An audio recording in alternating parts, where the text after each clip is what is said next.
TV 2020 ekranlarından merhaba sevgili izleyenler. Gündem Özel programında Diyalog Medya Grubu Genel Yayın Yönetmeni Sayın Reşat Akar'la birlikte sizlerleyiz. Hemen bugünün konularını sizlere aktarayım. Evet, ilk olarak İskele'de bu sabah erken saatlerde meydana gelen bir olay tüm ülkede üzüntüyle karşılandı. Long Beach bölgesinde bir eğlence mekanında çıkan kavga cinayetle sonuçlandı. Eğlence mekanında çıkan kavga nedeniyle güvenlik görevlileri tarafından mekan dışına çıkartılan 29 yaşındaki Hüseyin Mavideniz tartışmaya devam etti. Güvenlik görevlisi Mehmet Yazıcı'nın saldırısına uğradı. Hüseyin Mavideniz kafasına sert bir yumruk darbesiyle hayatını kaybetti. Olay sonrasında yakınları da hastaneyi bastı. Detaylarını vereceğiz.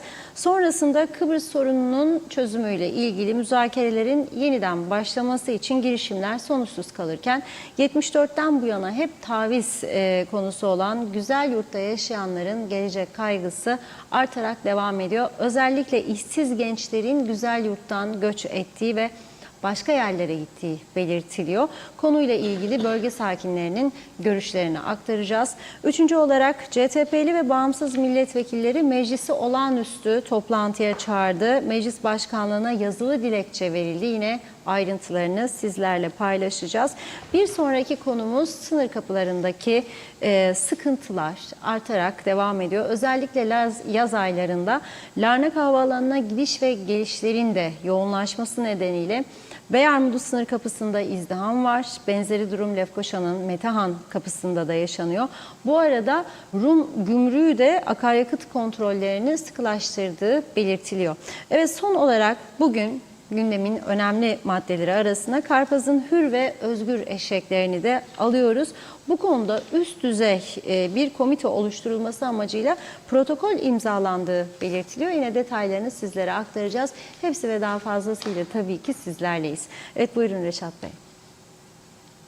Evet, herkese hayırlı günler dileyerek başlayalım. Maalesef yani sorunsuz bir gün geçmiyor. Küçük bir ülkede tabii bir olay olduğu zaman büyük etkiyi yaratıyor.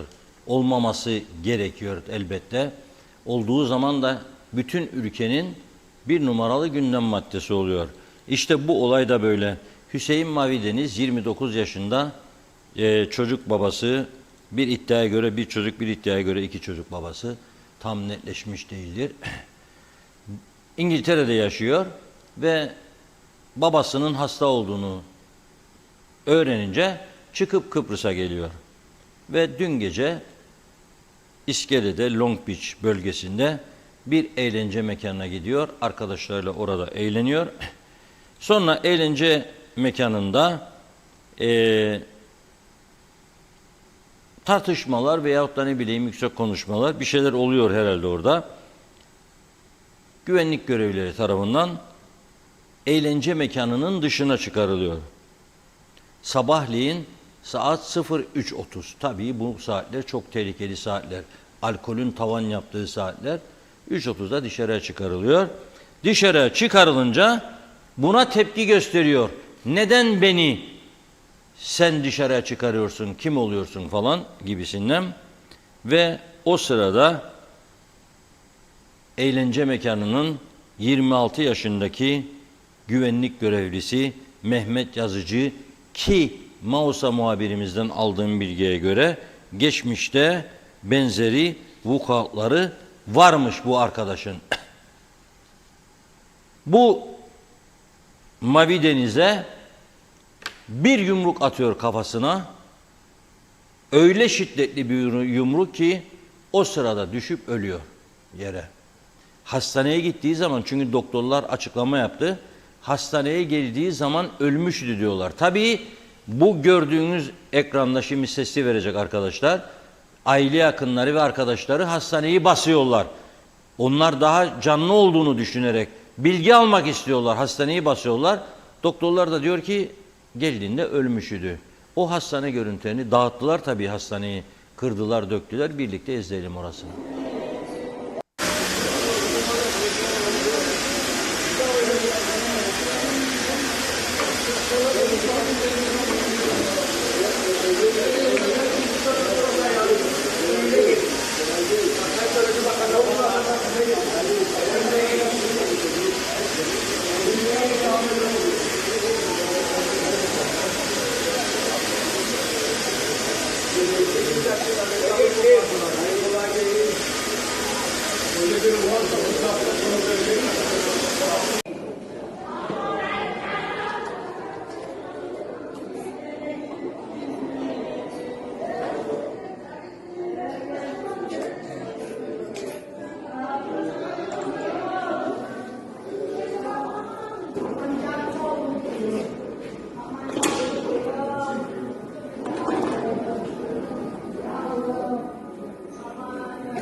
Evet, gördük değil mi? Yani arkadaşları, aile yakınları son derece üzüldüler. Bir de bir video daha olacak zannederim. Onunla sessiz ben konuşurken arkadaşlar hastanenin iç kısmından olan görüntüleri var. Verebilirler.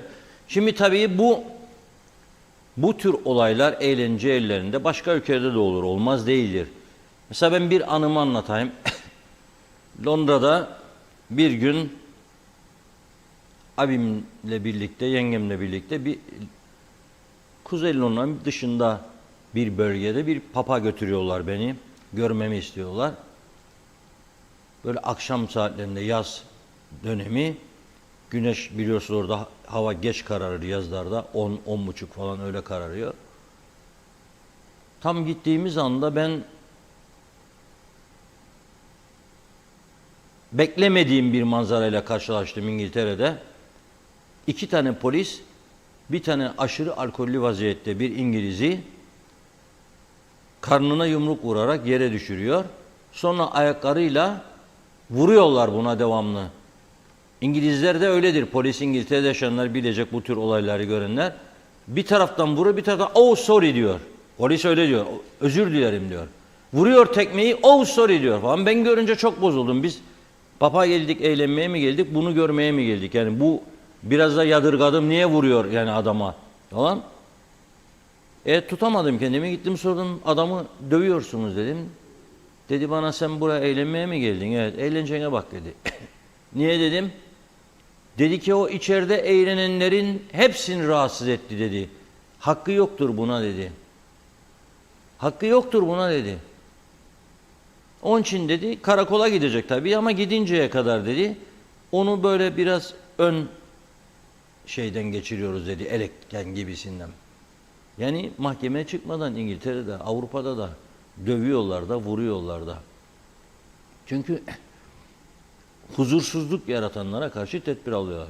Şimdi bu arkadaşımızın Hüseyin Mavideniz'in ne yaptığını ben bilmiyorum. Allah rahmet eylesin, çok üzücü. 5 yaşında bir çocuğu varmış. Yani şunu söylemek istiyorum. Onun kafasına öldürücü darbe vurmak doğru bir şey değildir. Ne olursa olsun suçu çıkarırsın dışarıya. Madem bu kadar güçlü kuvvetlısın tutarsın. Bir başka görevli veya işletmeci polisi arar. Polis gelir, polise teslim edersiniz be kardeşim. Yok ki bizim bu ülkede son 15-20 yılda moda çıktı bu güvenlik görevlisi koyacağım oraya. Sana gösterim gününü, sıkıysa bir şey yap, güm. Sıkıysa bir şey yap, güm. Olmaz ama bu. Bu olmaz ki bu. Burası neresi? Öldürücü darbe vuruyor. Yazık ya, 5 yaşında çocuğu var, ailesi var, orada kendisini bekliyorlar. O babasına geldi buraya ve sonuç bu. Efendim onu yaptım. Ne isterse olsun arkadaş. Senin bir canı almaya hakkın yoktur. Hele hele orada güvenlik görevlisi. Senin adın üstünde güvenlik görevlisi. Sen tümünün güvenliğini sağlamakla yükümlüsün orada. Onun da aşırı alkol tesiri altında. Niye satıyorsunuz o kadar çok alkol? Görüyorsun artık içemeyecek durumdaysa verme. Onun da tedbiri var. Hadi veriyorsun. Hadi gördün bir yanlışlık yaptı. Dışarıya çıkarırsın. İçeridekini huzursuz etmeyecek şekilde ararsın polisi. Polis gelir. Karakola götürür. Polis onunla hesaplaşır. Sonra yargılık bir durum varsa yargıya verir. Ama bu son derece üzüntü verici bir durum. Gerçekten bunların durdurulması lazım. Bütün gece kulübü ruhsatı olanlar, barlar, gece kulüpleri, işletmecileri sürekli 3 ayda bir, 6 ayda bir devletin ilgili mercileri tarafından ve polis tarafından eğitilmelidir ve yönlendirilmelidir. Bunun çok ağır bir suç olduğu onlara anlatılmalıdır. Sen orada güvenlik görevlisi olarak çalışıyorsan adam öldürme hakkın yoktur senin. Allah'ın verdiği canı Allah'tan başka kimse alamaz. Yok ki sen orada dışarıya çıkıyor, dışarıda gürültü yapıyor gerekçesiyle sen onu bir yumrukla öldürüyorsun. Suçu ne isterse olsun, haksız da olabilir. Ama bunun cezasını yargı verir. Öyle o zaman mahkemelere hiç gerek yok, polise hiç gerek yok demektir. Ararsınız polisi, Çağırırsınız, orada onu koruma altında tutarsınız. Polis geldiği zaman teslim edersiniz. Karakola gider anlatırsınız. Fakat dediğim gibi haberin detaylarını bekliyorum. Bu koruma görevini yapan 26 yaşındaki Mehmet Yazıcı'nın daha önce benzeri vukuatların olduğu yönünde bir iddia var. Muhabirimize bunun araştırmasını yapmasını istedim, söyledim. Gerekli araştırmayı yapıyor. Yazık oldu. Hayatını kaybeden Hüseyin Mavideniz'e Allah'tan rahmet diliyoruz. Ailesine başsağlığı diliyoruz. Bu tür olaylar bizim ülkemizde artıyor arkadaşlar. Bakınız bu böyle olmaz. Bizim ülkemizde bu tür olaylarda artış var. Şimdi düşünün, gençtir, annesi babasına demiştir ki ben arkadaşlarla eğlenceye gidiyorum. Klaba gidiyorum. Gitti. Sabah 3.30'a kadar ne işin var canım orada? Olabilir, doğrudur. Anne babalar bunu söyleyecek. Gençleri uyaracak. Yani saat 11'de gitmişsin, 1'de 2'de çık git evine be arkadaş. İçkinin dozunu kaçırma. Gerilime girme. Sana biri sataşırsa sen onunla hizipleşme. O kavgaya girme çünkü alkol cesaretlendiriyor insanı. O cesaretlenen insan yapmak istemediği şeyleri de yapıyor. Buna dikkat etmek lazım. Dikkat edin, birçok insan yapmak istediği şeyleri ancak alkol aldıktan sonra cesaretlenip yapabiliyor. Aşırı alkol alacak ki istediğini yapabilsin. Ondan sonra da bilmezliğe getiriyor. Çok sarhoşudum, çok alkollüydüm, bilmiyordum. Olur mu öyle şey? Bileceksin ama yapabilir bunu. Yaptıktan sonra aileler uyarmalıdır. Eğlence mekanlarının sahiplerine de çok büyük görev düşüyor. Arkadaş evet açtın bir mekan, evet para kazanacaksın ama her şeyin bir sınırı, bir sorumluluğu var. Baktın gördün ki aşırı derece alkol tüketimi var, durdur. Durmak bilmiyorsa ara polisi gelsin. Bunlara bir sınırlandırma da getirilmelidir. 3.30'da daha eğlence ne demek ya Kıbrıs gibi yerde? Niye İngiltere'de publar 11'de kapatıyor? Niye? Niye 11'de kapatıyorlar? Çünkü ertesi gün iş var. Her şeyin bir sınırı vardır. Demokrasinin beşiği İngiltere'den bahsediyorum. Niye 11'de kapatıyor? Cumartesi 12, pazar 10. Saat 11 oldu mu hafta arası çanlar çalar. 11'e 10 kala. Son. Hazır olun 10 dakika kaldı derler. Bizde bunun artık yani her şey kontrolden çıkmış vaziyette. Ve dikkat edin yabancıların sayısı da çok arttı. Geleceğim mesela Rus meselesine. Büyük ülkelerde şiddet olayları daha çoktur. Şimdi yarın buranın insanları yabancılarla kavgaya mı girecek? Anormal şeyler oluyor bu ülkede. Mesela bugün internet yayıncılığı yapan Gadara Medya vardı. Orada gördüm. Paylaşım yapmışlar. Orada o yayını yürüten sevdiğim bir arkadaş var orada. Benim genç, çalışkan, başarılı. Gönyeli'de bir olay yakalanmış.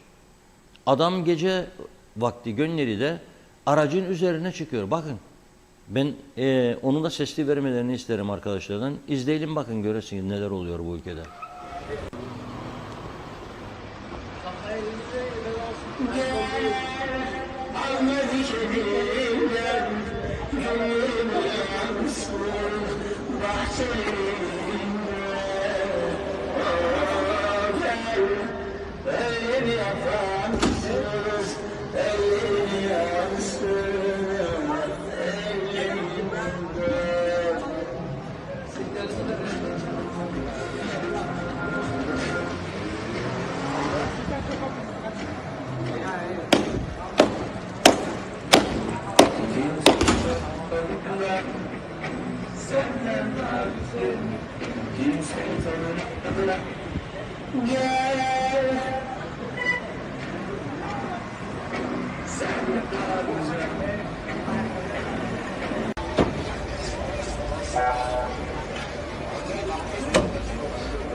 İnsanlara da mı vurdu?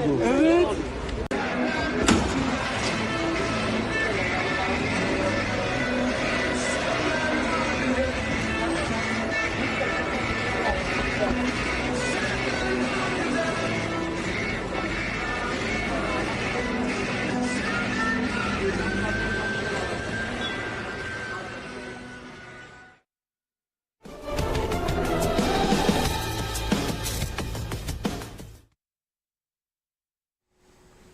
Rezil durumu gördük değil mi? Arabayı çekmiş yolun ortasında, açmış kapısını da, müziği de açmış, çıkmış arabanın damına, damında elinde de işte bağırıyor, çağırıyor, gelen geçene orada bu halde. Bu nasıl iş ya bu ülkede? Nasıl iş? Yani mesela yaz gecesidir. Şimdi bunun tam saatini bilmiyorum, ne saat oldu bu. Ama belli ki yani gece bir vakitte. Yaz gecesidir. Bugün ülkemizde öğrenciler de var, kız öğrenciler de var. İki kız mesela bir başka arkadaşına yürüyerek aynı mahallede gidip oturuyor. Vakit geçince de 11-12 dönüp yurduna, evine, neyse kirada oturursa dönecek, oraya gidecek. Yolda yürürken bu vaziyetlerin göre nasıl yürüyecek ya bu insanlar? Nasıl gidecekler? Veya genç kadınlar nasıl insanlar yürüyor? Veya erkekler hangi insan bunun yanından huzursuz olmadan geçebilir ki? Hangi insan? O yüzden söylüyorum, marifet buraya gelsin de kim isterse gelsin meselesi değildir. Gelsin de ev satalım da para kazanalım da Kıbrıs şu, yok, o değildir arkadaş. Bunun bir sınır olması lazım. Bir sınıra bağlamanız lazım. Ve iyice adli soruşturma yapmanız lazım. Adli soruşturma yapmanız lazım. Temiz sicil kağıdının olması lazım. Ve ne kadar insan sokuyorsanız bunun içine, o insan sayısına göre güvenlik güçlerinizin sayısını da artırmalısınız. Polisinizin de. O insan sayısına göre hastanelerinizin sayısı, doktorlarınızın sayısı artmalı.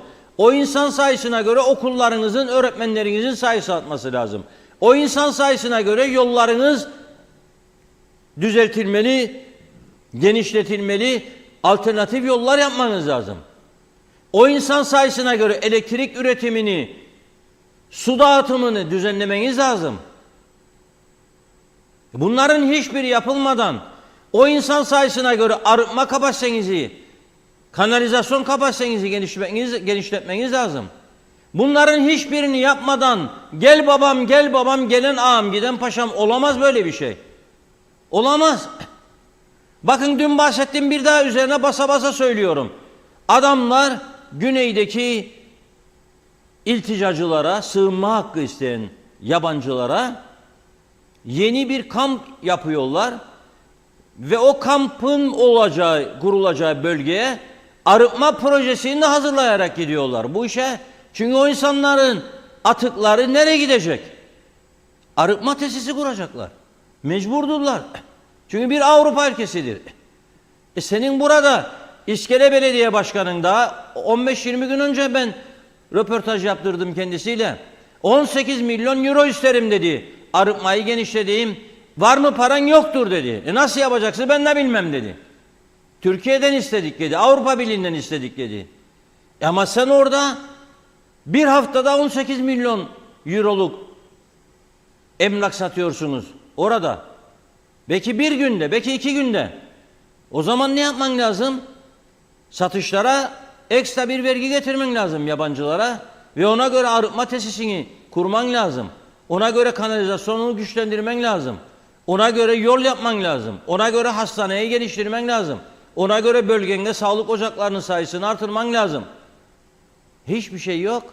Sadece doldur babam doldur, doldur babam doldur, bu olmaz. Yani bu gece kulüpleri, barlar meselesi son derece önemlidir. Böylesi bir vahşi cinayet sonrasında olağanüstü bir güvenlik toplantısı yapılması şartı. Ben aylardır, yıllardır bir öneri yapıyorum. Ama gelmiş geçmiş hiçbir cumhurbaşkanı bunu yapmadı. Ben sebebi biliyorum. Yani bizim aklımız kesmez mi de bu adam bize öneri yapıyor diyorlar. Her insanın herkesten farklı veya üstün düşünceleri olabilir. Yani ben siyasete girmedim diye da siz de hasbelkader orada bulundunuz diye yani benden veya başka arkadaşlardan, uzman kişilerden daha iyi düşünüyorsunuz, daha beceriklisiniz anlamı çıkmaz bundan. Yani bir görgü meselesi var, yaşanmışlık var, dünya görgüsü var ve birikmiş tecrübeler var ortada. Ben yıllardır diyorum ki bu günlerin geleceğini ve gelmekte olduğunu gördükçe ben en az 10 yıldan beri onlarca yazı yazdım, köşe yazısı ve konuşma yaptım. Bu ülkenin çok üst düzeyde bir güvenlik kuruluna ihtiyacı vardır. Cumhurbaşkanı, Başbakan, İçişleri Bakanı, Polis Genel Müdürü, Güvenlik Kuvvetleri Komutanı ve hatta bir Türkiye Cumhuriyeti Büyükelçisi bunun içinde olmalıdır. Neden Türkiye Büyükelçisi olmalı? Çünkü orijinal Kıbrıslı Türklerin sayısından fazla Türk vatandaşı var bu ülkede artık. Bunlara bakmak lazım. Ve bu kurul en azından ayda bir toplanması lazım. Kararlar üretmesi ve bu kararları uygulatması lazımdır. İlgili birimlere, kimlere uygulayacak bunu? Polise uygulanacak. Özel istihbarat birimlerine uygulanacak varsa. İtfaiye uygulatacak. Ve bunun genişletilmiş hali gece kulüpleri, barlar denetlenecek. İçkili yerler denetlenecek. Daha sert önlemler alınacak. Ama yok bunların hiçbirisi olmuyor yani. Olmuyor. Ha adam mı yok? Var. Yani gereğinin 10 misli 20 misli danışmanlar, danışmayanlar vardır hepsinde. Bütün makamlarda. Ama netice yok.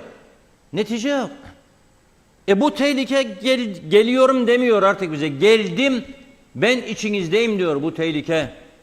Ve gerçekten ben doğru düşünen ve kendini korumak isteyen bütün vatandaşlara çağrı yapıyorum. Gece 12'den sonra lütfen sokağa çıkmayınız. Tehlikedir. 12'den sonra sokağa çıkmayınız. Bu ülkede uyuşturucu patlamış durumdadır.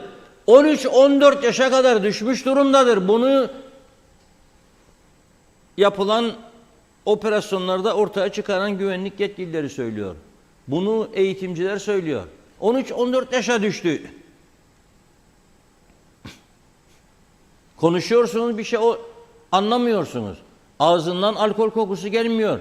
Polis durdurduğunda veriyor, test yapıyor. Hiçbir şey yok. Ama uyuşturucu var. Uyuşturucu testi yapamazlarmış. 18.000 euro veremiyorlar. 10 tane cihaz alsalar 180.000 euro. Vallahi billahi gene söylüyorum. Gelsin otursun 2 tane yetkili yanıma. Ama halka söz verilecek. Burada bu iş için olacak. Bu iş 2 saatte toplayın parayı kendilerine. Ama bunun için olacak. Yapmıyorlar. Neden? Birileri basıyor demek ki bunların kuyruğuna. Oturun yerinize diyorlar. Ben öyle anlıyorum. Oturun yerinize diyenler var bunlara ve kımıldamıyorlar.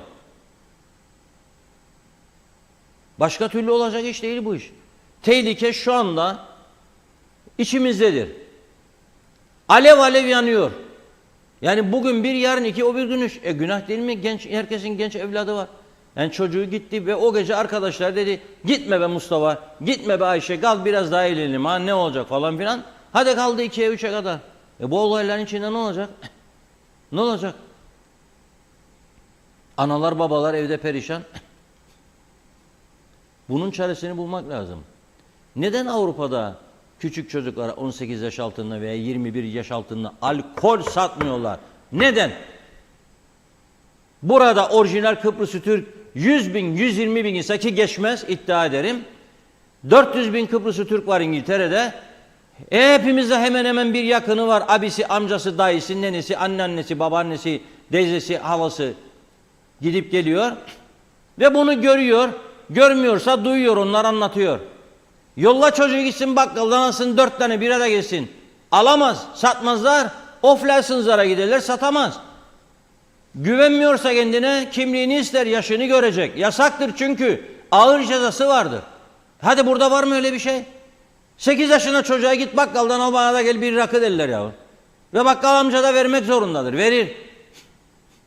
Çünkü zaten verdiğinde bir sorun olmayacak. Denetleyen olmayacak. Hesap soran olmayacak. Ha şimdi ben bunu söylediğimde polis yetkilileri diye ki ama zaten nasıl yetiştirecek ya? Nasıl denetleyecek? Yetiştiremez ki bu sayınam. Sen burada nüfus patlaması yaşarken bir avuç polis teşkilatıyla nasıl yetiştireceksin bunları? Üstelik devamlı koruma talebi geliyor. O makama koruma, bu makama koruma, buraya koruma, buraya koruma. Esas korunması gereken halkın kendisidir. Ülkedir korunması gereken. Ülke koruma altında değildir şu anda.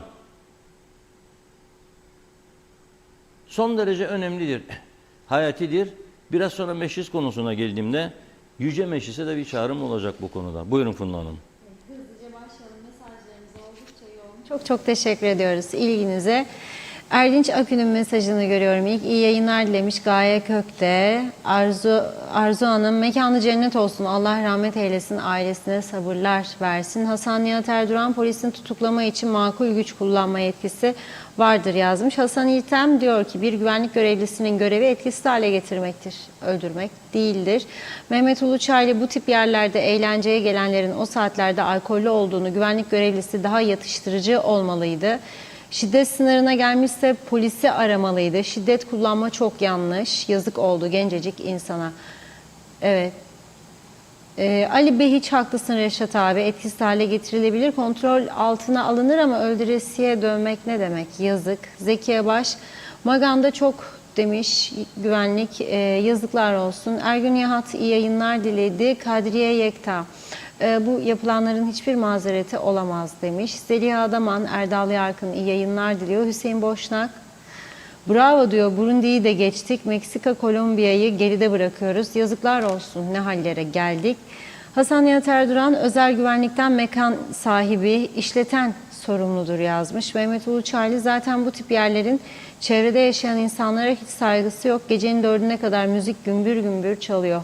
Emir Ali Tatlıdil, eskiden evden çıktığımızda sandalyeyi ters çevirir giderdik. O günlerden geldiğimiz bugünlere bakınca eskiden var olan huzur maalesef bitti. Zekiye Baş, bu bir cinayettir, gereği yapılsın, Allah rahmet eylesin. Çağatay Donlar, Avustralya'da barlar sarhoş görünen müşterilerine ekstradan içki satmaz. Mustafa Özcan, olayın hemen öncesinde yaşanan başka bir olay daha varmış diyor. Eğlenen bir karı koca da aynı güvenlik, üstelik aileyi tanıyan. Onları da sataşmış, çıkın demiş. Aile tatsızlık çıkmasın diye mekandan ayrılmış. Vedat Allahkerim, çok yazık. Ülke ne hale geldi? Gerçekten çok üzücü bir olay. Merhuma Rabbim rahmet eylesin, ailesine sabır versin diyor. Evet. Hayri Köreken, Reşat Bey, bazı gerek özelde gerek devlet kurumlarında görev yapan güvenlik görevlisi olarak çalışan kişiler var. Değişik bir tavır, davranış, bilhassa pandemi döneminde de gördük. Bence özel güvenlik sadece belli yerlerde olması gerek. Çünkü o üniforma kişinin karakterini gösteriyor. Demek istediğiniz galiba. Evet, Mehmet Nasifoğulları, geçen sene mekanda yine böyle bir olay oldu. Komalık yaptılar çocuğu. Mekan sahibi ne yaptı acaba demiş. Mustafa Evleksiz, mandıra oldu memleket diyor. Salih Taşkın, Yaradana kul. Kıbrıs'ta 2 tane TC Büyükelçisi geldi. Emin Dırban'a ve Kaya Türkmen. Diğerleri hepsi vali. Emin Dırban'a Kıbrıs Cumhuriyeti döneminde buradaydı. Türkmen ise Eroğlu'nun Cumhurbaşkanı olduğu, Kıbrıs işlerinden sorumlu olduğu, devlet bakanı olduğu dönemde tüm siyasi partiler, sivil toplum örgütleriyle görüştü. Afrika gazetesini ziyaret etti. Sim TV'de canlı yayına katıldı. Devlet Terbiyesi diye kitap yazdı. 6 ay sonra görevden çektirildi. Bu kitabı yayın evlerinde bulabilirsiniz. Tekrardan iyi yayınlar dilerim demiş. Emir Ali Tatlıdil, ne hale geldi bu güzel memleket, aman yöneticilerimizden hiç ses yok diyor. Mehmet İnancı, değerli dostlarım hayırlı yayınlar olsun. Batmış batırılmış kaoslar ülkesi cennet adamıza. Yüksel Öner, ülkenin çivisi çıktı, suçlarda patlama. Şu an KKTC, Bangladeş, Pakistan, Türkmenistan, Ukrayna, çeşitli gruplar var. Bir an önce devlet özüne dönmeli. KKTC vatandaşlığını imza dağıtır gibi dağıtmamalı. Bankamatikten para çekemiyorsun, kalabalık, korkar olduk diyor. Bankaya gidiyoruz, yabancılardan sıra gelmiyor. Bir an önce denetim şart. Evet. Bakıyorum. İmren Tepe Güngör, memleket Dallas oldu demiş. Hasan Yalınca, Pergama'da geçiş kapısından dolayı işkence devam. Hiç kimsenin umurunda değil. Düştük diyor.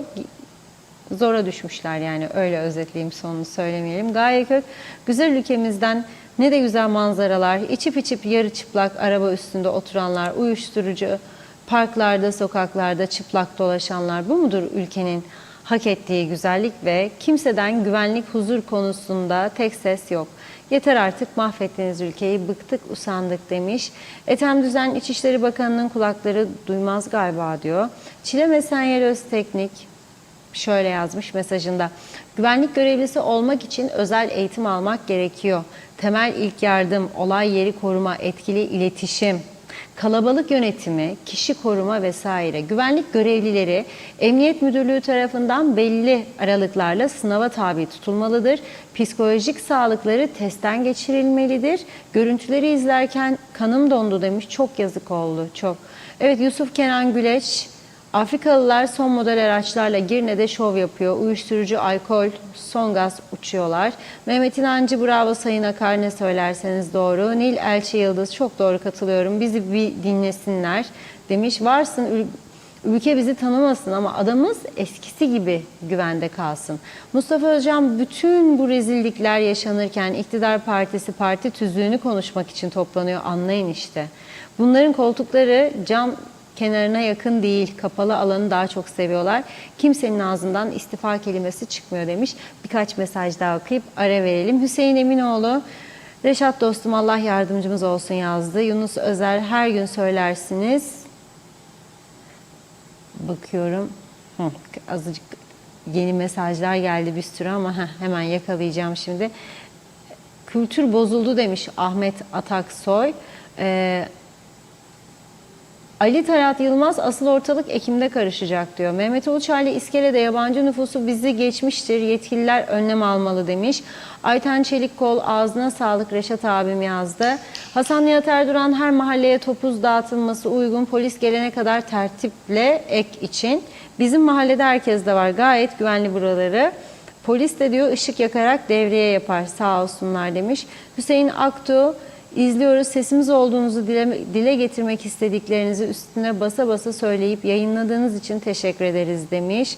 Maalesef küçücük adamız suç ülkesi, göçmen ülkesi oldu. Gerçekten nüfus yoğunluğundan, yabancı göçmenlerden belli ve görülüyor ki bu ülkede can güvenliği kalmadı. Dışarıya herhangi bir yere gezmeye, eğlenmeye çıksan da başına ne gelecek? Korkusuzca evine dönebilecek misin belli değil. Her an bir sürprizle karşılaşabilirsin demiş. Çağatay Döner, Reşat abi, bırak gece yarısı 12'ye hava karardı mı dışarı çıkmamaya özen gösteririm diyor. Hilmi Budalı, kim neyi denetleyecek? Eğer partiliyse ya tanıdıksa bir telefonla diyor oradaki denetim son bulur. Emir Ali Tatlıdil, hep söylerim, kamuya istihdam sadece polis alınması lazım. Lüzumsuz bir hayli insansa işe gitmeden para alıyorlar. Sistem böyle giderse daha çok polis ihtiyacı olacak. Eleman sayısı yetersiz, olanlar da yetmiyor demiş. Nalan Dümenci'yi de okuyup bir ara verelim. Reşat Bey, siz söylersiniz, yandı memleket. Bundan sonra hiçbir şey olmaz. Hiçbir zaman da düzelmez. Yazık, yine yazık demiş. Havva Rozagi de iyi yayınlar diledi. İşten fırsat buldukça izliyorum diyor. Teşekkür ediyoruz. Daha çok var. Devam edeceğiz yine sonrasında. Reşat Bey buyurun. Evet, şimdi tüyler ürpertici görüntüler geldi elime şu anda. Bu sabah 3.30'da meydana gelen olayla ilgili ve tam da katliamların yıl dönümünde, eğer bu olay yerindeki güvendiğim bir arkadaştan geldi, buysa olay, buysa samimi söylerim, katliamlardakinden farkı yok. Yani Rum katliamından falan söz ediyoruz ya, ondan farkı yok. Beni alın arkadaşlar, geniş verin, ses de varsa ses de verin. İlk videodan başlayalım, ilk videodan.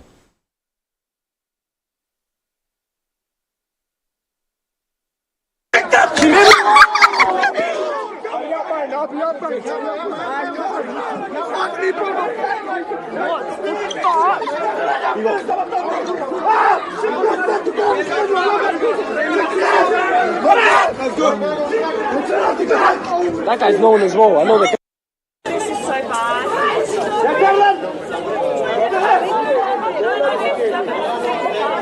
Beğendin mi lan? Beğendin mi?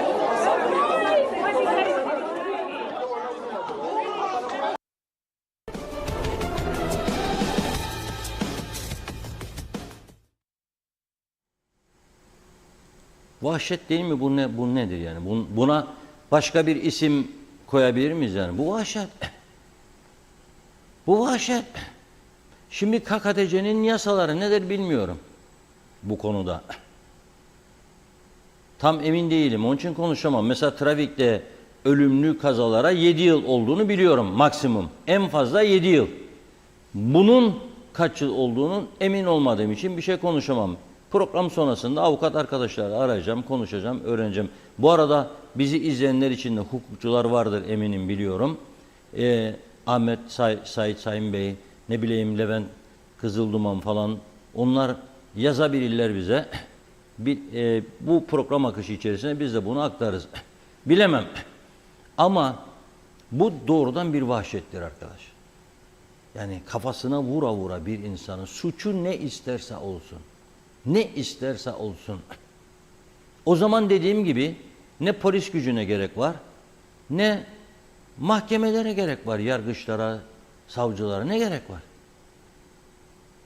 Herkes kendi işini kendi görsün, anlamı çıkar buradan. Ben kendi işimi kendim, olamaz böyle bir şey. Hiçbir güç hiç kimsenin üstünde değildir, olamaz. Bakın sadece bu olay diyorum. Meclisin ve Bakanlar Kurulu'nun olağanüstü toplanmasını gerektiren bir olaydır. Burada bir vahşet vardır. Rumlardan gelen bir vahşet değil, kendi içimizden gelen bir vahşet var.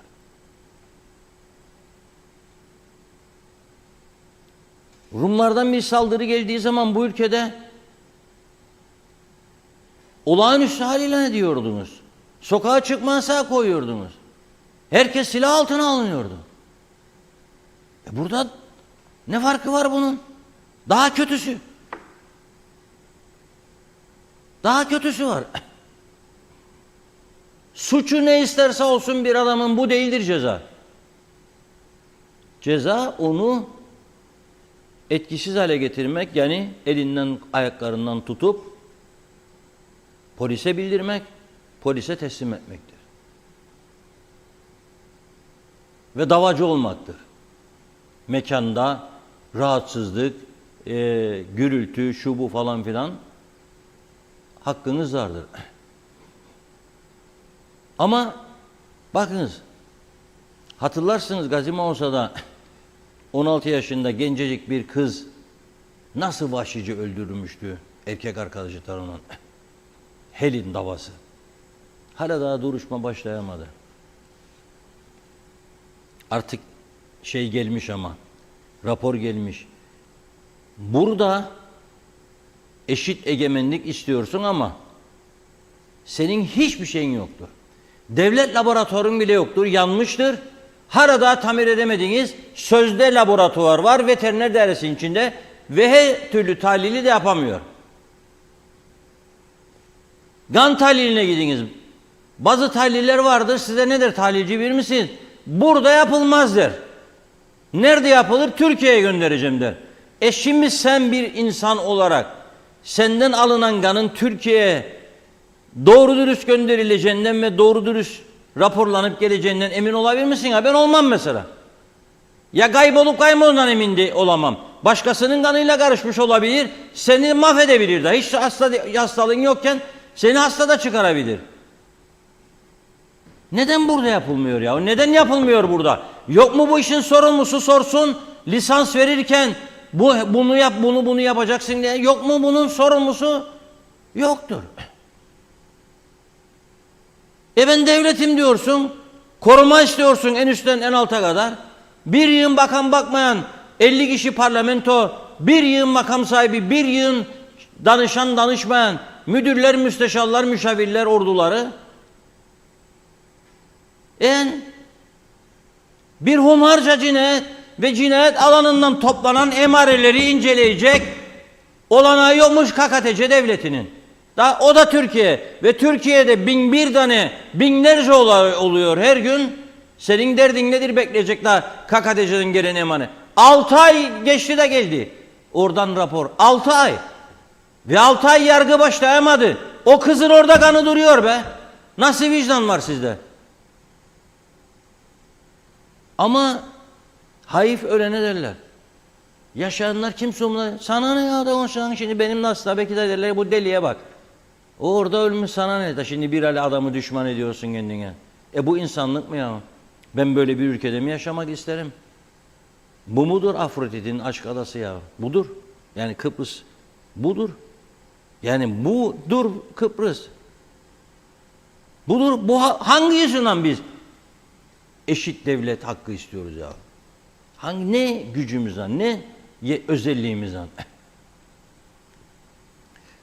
Onda korona döneminden beri 3 yıldır 5G vardır. Sende harada 4,5 bile yoktur. Onda cephanelik patlamasına rağmen kendi kendine yeterli elektrik vardır. Sende yoktur. Onda suç işleyenler, savunma bakanları dahi hapiste can verdiği, sende bu uygulamalar hiçbiri yoktur. Onda yollar muntazamdır. İnsanlar çukurlara düşmez, lastikler parçalanmaz. Onlarda yollar aydınlatmalıdır. Onlarda yollarda ikaz işaretleri, çizgileri mükemmeldir. Sende hiçbiri yoktur. Onlarda insanlar denizlere lağım suyu akıtmaz, yasaktır. En temiz pırıl pırıl Akdeniz'in denizleri oradadır, Larnaka'dadır, Limassol'dadır. Sende yoktur. Bu nasıl bir insanlık anlayışı? Neye göre istiyorum ben bunu?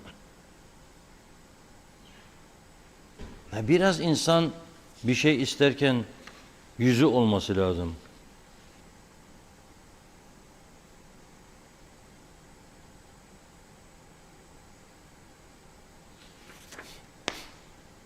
O yüzden söylüyorum. Çivisi çıkmıştır bu ülkenin. Ailelerde de kısmen suç vardır. Ne yapayım çocuğum işte gençtir evde tutamıyorum. Evde tutamıyorsun ama başka eğlencelerle meşgul etmelisin. Bütün hayat sabahlara kadar gidip içip de eve öyle gelmek değildir. İş sahibi yapmak lazım, öğretmek lazım. Bakın üniversiteler belki de hepsi bana karşı tepkilidir biliyorum. Ezici bir çoğunluğu. Neden? Ben devamlı buradan çağrı yaparım. Derim ki yani her gidenin mezun olduğu üniversitelere değil, öğrenerek ve iş yapabilecek duruma gelerek mezun olsunlar diyorum. Ben diyorum ki bu ülkede 450-500 tane beden eğitimi öğretmeni varmış. İşsiz gezer. Durdurun artık diyorum. Çünkü ihtiyacı yoktur beden eğitimi öğretmenine. Neden beden eğitimi öğretmenliğine gidiyorlar biliyorsunuz değil mi? Nasıl olsa diyor anne babam bana bir iş bulacak. İşte Ahmet amcayı tanırım, Mahmut amcayı tanırım. O UPP'den, bu CTP'den, o bilmem nereden bana bir iş verecekler. Şart değil ben mühendislik, doktorluk okuyayım. Yo alacağım diyor. 2, askerliği yedek subay yapacağım. Yedek subay yapacağım askerliği. Saçlarım 3 numaraya vurulmayacak, kel olmayacağım. Hafta sonu evde olacağım. Kaldırın bu uygulamayı diyorum size. İnsan haklarına aykırıdır bu uygulama. Türkiye 80 milyon, 100 milyon nüfustur diye yaptı zamanında bunu. Ve Türkiye'de okuma yazma oranı çok düşüktü. Üniversite yoktu. Vakıf üniversiteleri yoktu o dönemde. Şimdi Türkiye'nin de bunu değerlendirmesi lazım ama ben Türkiye'ye karışmam. Ben kendi ülkeme bakarım. Yaşadığım yere bakarım. Ve Güney Kıbrıs'a bakarım. Avrupa Birliği üyesi. Liseyi bitiren de bitirmeyen de 18 yaşında silah altındadır. Ben üniversiteye gideceğim falan yoktur kardeşim. Eşittir ve erdir hepsi de. Askerlik bittiği zaman gideceksen buyur git üniversiteye.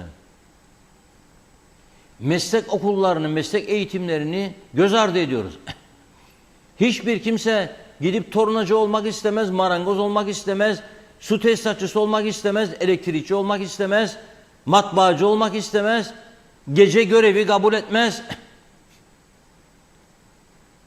Bu şekilde bir yaşam hangi ülkede var? Dünyanın hangi ülkesinde var? Ve bu uygulama inadına gidiyor. Bunda da korku vardır, baskı vardır üzerlerinde biliyorum. Mesela ben Afrikalılar söyleyeyim. Bak kardeşim, eğer düzgün okumaya gelecekse tabii ki istediği ülkeden gelsin. Ama tedbir alacaksın girişte diyorum. 2000 euro alacaksın, koyacaksın deport fonu diye. Senin paran yok. Üniversite alacak peşin girişten 1500 eurosunu ve biliyor üniversitede gitmeyeceğini. Kapısından içeri adım atmayacak. Gelip buraya uyuşturucu ticareti yapacak burada. Veya kaçak iş gücü. Hem ekonomi kaybedecek, hem devlet gelirlerinden olacak. Bir de devlet dönüp bunlara masraf yapacak suç işlerinde. 50 tane polis peşine düşecek. Sonra mahkemelerde yargı süreçleri. Sonra bunun sağlığı, doktoru, ilacı. Sonra hapis girerse 3 sene, 5 sene cezaevinde beslenmesi. Ve ondan sonra uçak bileti. Nereden bulacaksın sen bu parayı? Buraya olsan yetiştirmen be sen. Ve hala daha bugün olduğu bir tedbir yok. Hala daha bugün olduğu bir tedbir yok. Görüşmeler yapılıyor. Tamamdır, olduğu da oluyordu. Bilgisayar sistemine bir şeycik takacaktık ilavede. Kablolar birbirini tutmadı. Ne, vazgeçin ya, vazgeçin ya, vazgeçin ya. Olmaz. Niyetiniz yoktur. Birileri korkutuyor sizi. Olmaz bu yani. Yapmayın bunu. Huzura ihtiyacımız var bu ülkede. Bakın, bu ülkede olup bitenin faturasını bir de Türkiye'ye çıkarırlar. Türkiye makamları benim sesimi iyi duysun. Çünkü buraya geldiklerinde bizimle görüştüğümüz buradaki temsilcileri yağ ve yağdanlık takımıyla daha çok görüştürmeye çalışırlar. Benim sesimi iyi duysunlar. Ben ülkemi, vatanımı, Türkiye'mi seven bir insanım. Türkiye'nin burası güzel bir vitrini olması gerekirken Türkiye'yi mahcup eden bir vitrin durumuna geldi. Türkiye'de çok olaylar var, kriminal, nüfusa göre çok var. Ama burada da var. Ve bu da ne derler? Türkiye gitti, orayı işgal etti, orayı da batırdı derler. Bak orada kan gövdeyi götürüyor derler. Bunlar hoş şey değildir. Onun için buranın üzerine titremek lazım. Burada gerekli önlemlerin alınmasına yardımcı olmak lazım. Türkiye oradan uçaklara koymaması lazım bunları, bu cinayet ve uyuşturucu için gelmek isteyenleri buraya. Ama bunlar talep edecek tabii. Bunlar önlemlerini alacak tabii. Bu şekilde olmaz. Devam edemeyiz yani. Hiçbir şekilde yürümez bu iş. Açık ve net söylüyorum.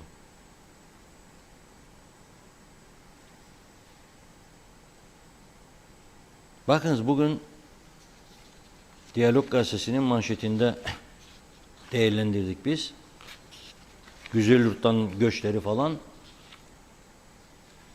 Az sonra ona geleceğim ama günlerdir çağrı yapıyorum buradan.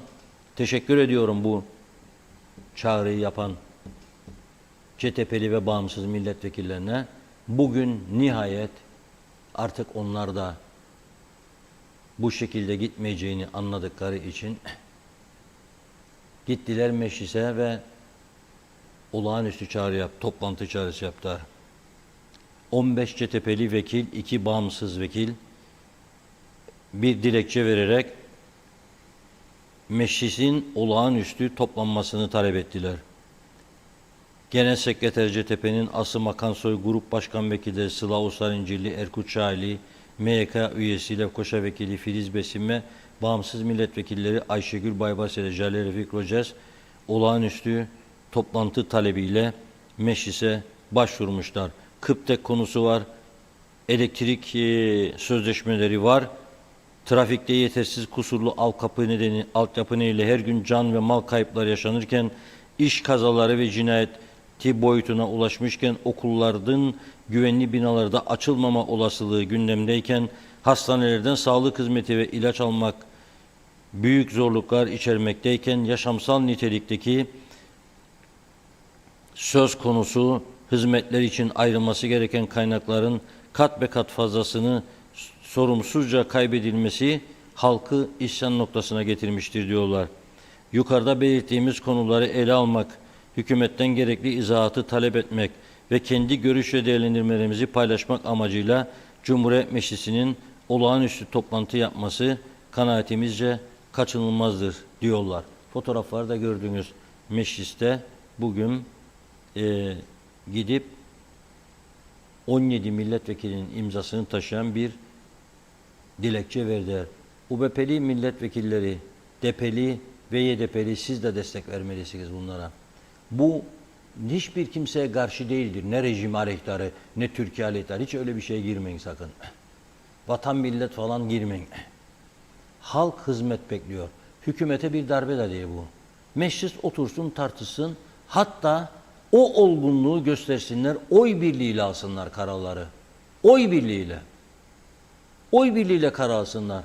Yani gidip insan öldürüyorsa birisi normal limitin 6 katı 7 katı alkol alarak gidip birisini öldürmüşse ona sen 7 yıl en üst düzeyde maksimum 7 yıl hapis cezasıyla bu işleri durduramazsın sen. Caydırıcı olamazsın. Çünkü 7 yıl dedin mi mahkemede bu 5,5 yılı geçmez verilecek ceza. Hafifletici nedenlerle 4 yıl, 4,5 yıl, 5 yıl, bilemedin 5,5 yıl. Yazık günah değil mi? Bu caydırıcılık değildir. Oturun en azından böyle konularda oy birliğiyle. Sağı solu yoktur bu işin, artık memleket bu durumdadır. Yoktur. Eğlence mekanlarını bir karara alın bağlayın. Sabah 3.30'a kadar ne demek ya, o gece kulübü bar açık kalsın. Bu ülkede barlar gece 3.30'a kadar. 4'e kadar. Olamaz. Eğlencenin de sınırı vardır arkadaş. Senin özgürlüğünün bittiği yerde benim özgürlüğüm başlar. Beni bu şekilde rahatsız etme hakkın yok. Ben bir öyle insanlar biliyorum.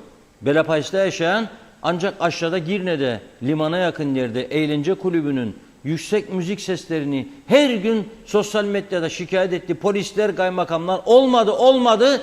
Sonunda dedi ölürsem yazın mezardaşıma beni bu müzikler öldürdü diye sabah saat 2'de, 3'te, 4'te ve nitekim hayatını kaybetti. Bilmiyorum mezar taşına yazdılar mı, ondan sonrasını takip edemedim. Buyurun Funda Hanım.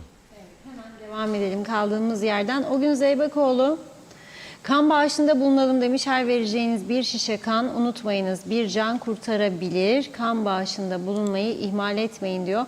Mustafa Gürsoy'un mesajı vardı. Dünyanın hiçbir yerinde kendi nüfusundan fazla yabancının vatandaşlık vererek veya ev satarak yaşamasına asla izin vermez.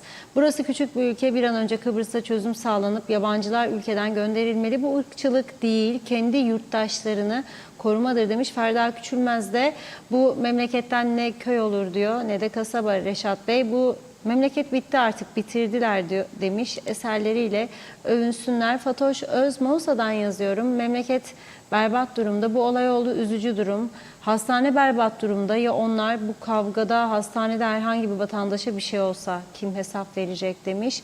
Deniz Gencer alkol satanlar suçludur. Hansel Olkar hiç olmayan manzaralar yaşanıyor Kıbrıs'ta. Allah sonumuzu hayretsin. Ercan Mehmet Gürkanlar, sokaklara çıkalım, tüm insanlara çağrımdır. Başka yolu yok.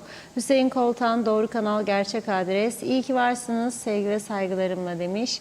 Abi Hüseyin, sokak lambalarını değiştiremeyen devlet halkın güvenliğini sağlayacak. Kendinizle alay edersiniz diyor. Ayşe Güner Mertcan, ülkemiz çok zengin olduğu için vergi affı çıkarıyorlar. Buralı Güner Bey'in mesajıymış. Ömer Meraklı, muhtar hayırlı akşamlar, gitti gider güzel ülkem. Eskiden Amerika Teksas'ta en hızlı silah çekeni, en çok adam döveni kasabaya şerif yaparlarmış. Dürü Çörekçioğlu, Yüce Meclis'te oturan 50 tane efendi var ya, onlara sesleniyorum. Derhal bir yasa çıkarıp KKTC vatandaşlarının alkol satan yerlere girişi yasaklansın. Kıbrıs Türk'ünü çok seviyorlar ya, tatili dediler. Evet. Okan Erdemsiz, güzel yürekli dostlara iyi yayınlar demiş. Arif Mustafa Cüce, bu olaylar hiç de kabul edilemez diyor. Mustafa Kemal, cennet adası cehennem adası oldu. Evet, Deniz Gencer, alkol satıyorsam müşteri sarhoş da olabilir. Bunun cezası ölüm olamaz. Yazıklar olsun, ne hale geldi ülke dedi. Sayar Aker, uçak olduk, kanatsız sürünüyoruz. O gün Zeybekoğlu, Kuzey Kıbrıs Türk Cumhuriyeti şiddet, cinayet, hırsızlık gibi yasa dışı faaliyetlerle anılan bir ülke olmamalıdır. Geliniz hep birlikte bunu gerçekleştirelim demiş. Hasan Nihat Erduran, içkili mekanlar günah işlemez mi diyor bu durumda. Neden günaha izin verirler? Yazlığa yakın olan evinde içsin demiş. Evet, Abey Hüseyin, çok haklısınız. Evet, Varnavas Hakan Panter, şoktayım, bunların hepsi içeri tıkılsın, bu işletme derhal kapatılsın demiş. Bu mu güvenlik görevlisinin görevi? öldürmek mi? Fitnat Salih Reşat Bey, 650 bin oturma izni talebi varmış. Bence burada diyor 2 milyon insan var. Bir iki bankada milyarlarca paraları olduğu için hemen oturma izni alabiliyorlar. Daha gelmeden evlerini yerlerine alıyorlarmış. Biz sadece 150 bin kişiyiz. Allah acısın bize. Mehmet İnancı tahammüden adam öldürmeye devletin yargısı müebbet hapislik vermeli. Bu ülke başka türlü adam olma yolunda ilerleyemez. Sayar Eker, imdat diyor, polis yoksa ordu gelsin, mücahitlik zamanını hatırladım. Gürsel Karagözlü, bir yasa geçirilmeli, araç kullananlar alkollü araç kullanamaz denmeli, 0 alkol. Her kaza yapan özellikle geceleri alkollü. Kaldırın artık diyor. Murat Ulubey, öncelikle vatanı korumak isteyen bir birim var mı? Yoksa bence şehir güvenliğine. Eskiden merkez komutanları sırf askerleri vukuat yapmasın ya da kaçak asker varsa bulsun diye ikişerli gruplar halinde 4 tane zabıta şehirde gezerdi. Bundan asker de bazı yabancı vatandaşlar da biraz çekinirdi. Ben yetkili olsam askere 100 kişilik inzibat alırım sözleşmeli 6 bölgede 12 saatlik yani yarım günlük vardiyalarla 4 kişi ekipler şehrimi korumaya başlarım ya da bu görevi polisler de özel bir birim açar. Bu adayı korurum ama en güzeli inzibat çünkü bilhassa Arap ülkelerinden gelenler askerlerden çok çekinirler. Fikriye Oğlak bizim Kıbrıs'ımız böyle değildi diyor. Ne kadar cinayetten ölmüş insanımız var. Allah rahmet eylesin, mekanı cennet olsun, tüm ailesinin başı sağ olsun. Allah sabır versin ve herkes duysun Reşat abi seni yazmış. Kuan Evgin, Oğuz Alp, evet kaldırıldı her şey ortada diyor. Şenol Tatlıcıoğlu, evet hemen söyleyeceğim. Şenol Tatlıcıoğlu selamlar diyordu galiba ama evet iyi yayınlar selamlar diledi. Mustafa Veziroğlu ağzına sağlık Allah iyiliğini versin mükemmel yorum yapıyorsun Reşat Bey. Belki sesini duyarlar demiş. Erdinç Akün gelmiş geçmiş en kötü en beceriksiz hükümetin ülkeyi sürüklediği durumdur bugün yaşadıklarımız Reşat Bey. Tabii muhalefetin de etkisizliği bu tutumun devamını engelleyemiyor. Ahmet Tiki, Reşat abi ağzına sağlık. Senin gibi adam olsa başımızda bunları yaşamazdık. Artık gel seni seçelim mecliste yerine al lütfen demiş. Fikri Oğlak doğruları söylüyorsun Reşat abi. Kimse duymuyor. Herkes eski Kıbrıs'ımızı versinler. Milleti öldürerek ellerine ne geçiyor? Allah herkesin yardımcısı olsun demiş. Hasan Nihat Erduran, muhtarlar topuz dağıtın mahallemizde. Düdük duyan kapısın, çıksın yola. Asayiş sağlansın polis gelene kadar. Sonrası polisin işi demiş. Terin Mannaş kolay gelsin. Sayarak her zaman gelecek hem Arap hem Afrikalı olacağız uyanmazsak. Hatice Momini yayınlar diliyor. Cem Güner, Çeşme Alaçatı'dan selamlar demiş. Celal Harun, koltuğa oturma yarısı mı yoksa geçim derdi mi? Pahalılık her geçen gün daha fazla cep ve can yakarken vatandaş nasıl geçineceği endişesi içinde düşünüp hesap yaparken kendilerine meslek edinmiş siyasi koltuk sevdalıları da koltuğa nasıl oturacağız hesapları için yeme içme toplantıları düzenlemekte. Süpermarketler altın çağını yaşamakta, istedikleri gün istedikleri fiyatı yükseltmekte, kar üstüne kar koymakta diyor. Serbest ekonomi ne güzel, denetleyen herhangi bir makam var mı? Yok. Dar gelirlinin, asgari ücretlinin halini soran var mı? Yok demiş. Evet, hangi yetenekli görevliyle, yetenekli görevli demişken hangi alanda tecrübe bilgi sahibine değer veriliyor diyor. Çok uzun Celal Bey mesajınız. Son kısmını şöyle bir toparlamaya çalışayım. En iyisi demiş siz ne yapsanız ne etseniz olacak olur yine de olacak unutmayınız diyor. Öyle derdi eski insanlar. Bugün herkese sağlıklı huzurlu bir yaşam dilerim demiş. Hüsnü Emel Özer eşit egemen devlet mi güleyim bari diyor. Üzgünüz, kızgınız, kırgınız. Sevinecek ne var? Toplumda akla gelmedik olaylar oluyor, canlar yanıyor. Daha duyurulmayan çirkin olaylar ve tehditler yaşanıyor. Sema Şah Hacı Arifoğlu iyi yayınlar diliyor. Cem Güner Allah kolaylık versin demiş. Vedat Özkan Ankara'dan selamlarını yolladı. Reşat Bey sizin duyduğunuz duyarlılığı vekiller duymuyor. Onlar şimdi plajlarda içkilerini yudumluyor yazdı. Feridun Tahsin sil baştan bu ülkede yasalar değişmeli, uygulanmalı, insanlara medeniyet kültürü aşılanmalı, kendi başına buyruk yaşıyor herkes dedi. Evet birkaç mesaj daha okuyup ara vereceğiz. Çilem Esenyer Özteknik mühendislik okuyanlar beden eğitimi okuyanlardan daha mı zeki diyor. Burada herkes istediği bölümü okuyor demiş Çilem.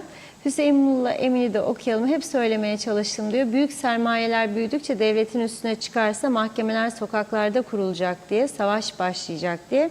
Durup dururken bir genç öldürülemez. Tehlike çanları çaldı ve sustu. Hak, adalet neredeyse çıkıp sonunda kendini gösterecek. Ne yapalım demiş. Bir musibet, 40 nasihattan iyidir. Allah hakkımızda hayırlı kararlar versin dedi. Ahmet Cemal Bolat, yabancı ülkeden gelenlerin sabıka kayıtları bilgisayarlardan araştırılsın diyor. Şemiye Kaçıkçı'da yazıklar olsun, canımızı emanet ettiğimiz güvenlikler canımızı alırlar demiş. Arif Koruoğlu da milletvekilleriyle Cumhurbaşkanı'na kızdı diye söyleyeyim ben. Öyle okumayayım Arif Bey. Devam edeceğiz yine mesajlarımıza. Reşat Bey buyurun. Evet, çok teşekkür ederim. Ben mühendislik okuyanlar beden eğitimi okuyanlardan daha akıllıdır demedim. Yani Çilem Hanım, müsaadenizle. Ben dedim ki yani ne bölüm olursa olsun onu okuyup askerlikten kurtulmak istiyorlar dedim. Yani yedek subay yapmak istiyorlar askerliği. Hangi bölüm okurlarsa okusunlar, ihtiyaç var yok, bir işe gireceklerini devlet işine düşünüyorlar dedim yani o açıdan. Yani akıllı, çok akıllı adamlar. Bence akıllı olan, ben şimdi tekrar düşünüyorum yani bir Avrupa ülkesinde çalışacak olsam, daha önce de söylediğim plamer işini yani su tesisatçılığı ve elektriği öğrenip giderim. Çünkü esas para orada vardır. Aklı orada kullanmak lazım. Yani planlama programı yapılması lazım. İhtiyaç yoksa neden hala daha beden eğitimi kontenjanları veriliyor? İhtiyaç yoksa neden hala daha bu kadar eczane kontenjanları veriliyor? Etsacılık. İhtiyaç yoksa neden bu kadar iletişim? Biz buraya adam bulamıyoruz. İletişim patlaması var. Ama hani adam yok gelip çalışacak? Ya kimse istemez. Zorla bakalım, günde 3 saat çalışmaya alışmış birini zorla bakayım. 6 saat 5 saat yapacaksın, gidelim ne tepkiler çıkar. Allah Allah Allah Allah. Mobbinge girilmiş o zaman. Evet. Güzel Yurt 74 Barış Harekatı'ndan bu yana hep taviz bölgesi oldu. Her görüş müzakere döneminde ne zaman konu toprak tavizine geldiyse veya sınır düzeltmesi adı altında Güzel Yurt taviz bölgesi oldu. Şimdi zaman zaman bazı yetkililer özellikle seçim öncelerinde bölgeye giderek halka ne söyledi? Dedi ki Güzel Yurt Türktür, Türk kalacaktır. Asla geri verilmeyecektir. Tabii bunun o bölgede yaşayan insanlar ahmak değiller, yalan olduğunu, içi boş bir söz olduğunu anladı. Anladıkları için de çok fazla yatırım olmadı o bölgelerde. Özellikle gençler, yani 74'ten sonra dünyaya gelenler Lefkoşa'da iş bulup evini Lefkoşa'ya taşımaya başladı. İkinci Gönyeli yaratılmasının sebebi de Yenikent bölgesi daha çok Güzelyurt'tan gelen göçler nedeniyledir. Oradaki gençler. Tabii yurt dışına gidenler de varmış.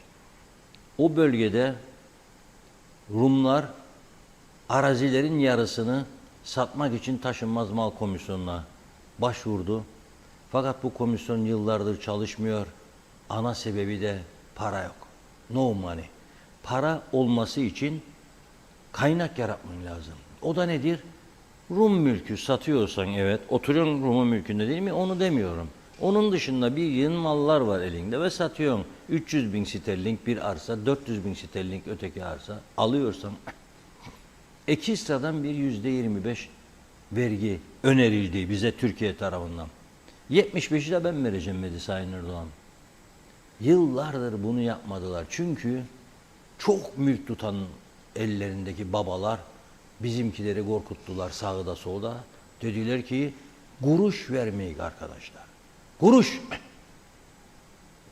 Ben devlet yönetiyorsam alırım senden kuruşu değil lirayı alırım. Liraları alırım.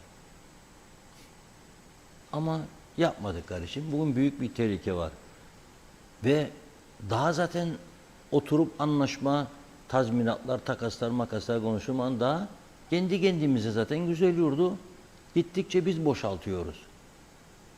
İşte arkadaşımız Ömer Kadiroğlu'nun orada yaptığı röportajları birlikte izleyelim. Yurt bölgesinden gençler neden göç ediyor? Vallahi benim de 2 tane gencim var. Biri hemşireliği okuyor. Biri de İngilizce öğretmenliği okuyor. Şu anda oğlum yurt dışına kaçıp gitmek istiyor. Niye diyorum? Hayat burada bittiğini söylüyor.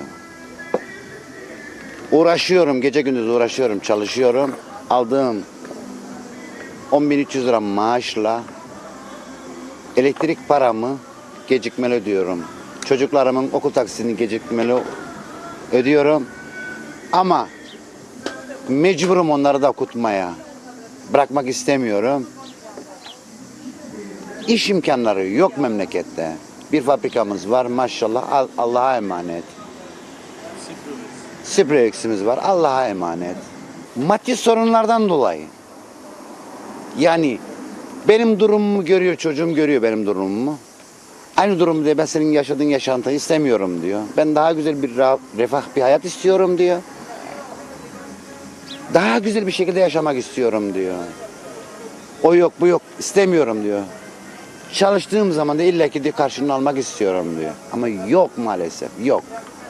Burası 1973'ten sonra geldikten sonra sosyal konut yapılmaya başlandı. Yapıldı bir miktar buradadır bilirseniz şeyler 5-10 tane.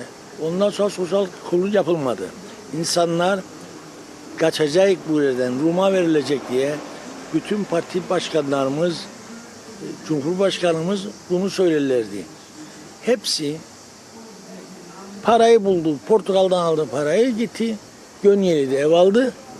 Hala daha benim yeğenlerim var daha iyi ama yeni yerleştiler şu anda Lefkoşa'ya. Çünkü hayat kalmadı. İş alanı kalmadı. İş yok. Ne iş var? Portakal'la mahvettiler. İnsanlar hep kaçtı. Hala daha kaçar. Şu anda güzel yurtta evlenirse senede 100 kişi bir tanesi yerleşmez güzel yurda. Bir kişi. Bu şimdiki bir olay değil tabii. Gerilere dayanan bir mazisi var bu işin. Güzel Yurdun her zaman ta başından beri pazarlık konusu olması birinci sebebi budur bunun. Acaba ne gün kaçıyoruz? Acaba ne zaman gidecek? Acaba burada kalırsak Rum'la beraber tekrar yaşama şansı olacak mı, olmayacak mı? Dolayısıyla bu üçlem içinde çocuklarımıza biz burada ev yapmaktan korktuk. Korktukça da daha salim zannettiğimiz ve inandığımız Gönyeli Ovalar'a, Lefkoşa'ya, Girne'ye, hatta İskele'ye, Mausa'ya kadar çocuklarımızı oralara yerleştirmeye çalıştık. Daha güvenceli olacak diye. Tabii bunda haklı mıyız, haksız mıyız? Ben haklı olduğumuza inanırım. Çünkü eğer bir anlam planı kabul edilmiş olsaydı bizi Rum kurtardı. Bak onu söylüyorum. İsteyen gücüne gitsin. Rum kabul etmiş olsaydı anlam planını bugün ne Akçay yerinde kalırdı, ne Zümrütköy, ne Güzelyurt. Artık çocuklarımız burada iş bulamaz duruma geldi. Çünkü yatırım yapan olmadı. Yatırım olmayınca işsiz kaldı çocuklar. Çocuklar Lefkoşa'da, hükümet dairelerinde, özel sektörde orada hayatlarını kurmaya başladılar. Çünkü iş olanağı yok. İşsizlik diz boyu. Dolayısıyla maddi sıkıntı olduğu için insanlar göç ediyor. Bunun nedeni başımızdaki arkadaşlar sağ olsun Güzelyurt bölgesini mahrumiyet bölgesi olarak bıraktılar. Asla Güzelyurt'la ilgilenmedikleri için bunları yaşıyoruz. Kendi ailemden de çocuklar değil başka bölgeye, yurt dışına göç ettiler. Kendi çocuklarınız? Ya, kendi çocuklarım sayılır, kardeşi çocuklarım. Üniversite mezunu ve maalesef ülkeyi terk ettiler, Norveç'e gittiler. Ekmek paralarını kazanmak için. Ve bu da büyük bir acıdır bizim için. Çünkü ailelerimizi ve gençlerimizi bir kaybediyoruz. İşsizlik. Yatırım yok, işsizlik yok. Gençlere bir yönelik bir şey yok. Gençler nereye gitsin? İşleri yok. Elbette şeylere kaçacaklar tabii. Kendileri iş kurması için. Biraz ilgisizler, ilgilensinler. Yaşlarımız da kaçmasın bölgemizden. Yatırım yapsınlar. Gençlerin önüne alsınlar. Güzel Yurt bölgesi için sınırlayamayız bu gençlerimizin göçünü ama Güzel Yurt